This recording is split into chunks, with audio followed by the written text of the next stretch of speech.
So, yun lang. Walang elevator. Dito sa papuntang second floor.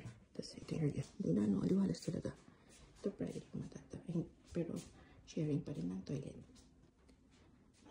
Ganda, no? Ito yung common area, oh. Ganda. Tapos, may fridge. Yung sink doon. Tapos, ito. May mga baso kung kailangan mo. Utensils, microwave, oven, toaster. Tapos, ito. May tinda sila kung gusto nyo.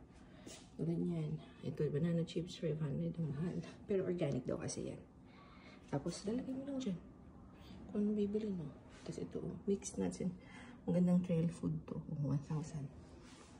Yan. Tapos, meron dito, double sink. Hi. Tapos, ito na yung shower area. Ito yung bisa, typical. Tapos, ito yung shower. Oh, kompleto, merong shampoo, body wash.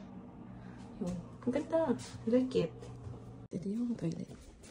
Let's check. Ayan. Oh, nakaiwalay yung toilet lang talaga siya. So, bago din. Ang ganda ng feels dito. Very airy. Pasok tayo. Wala namang tao. Ayan. So, merong 6. Ay, hindi. 8 pala. 8 yung window dito. Tapos, dito tayo sa number 3 sa taas. Marami daw guest today. Ayan. So, I paid 3,500 yen. For one night lang. Bukas, alis na rin ako. Ganda, no?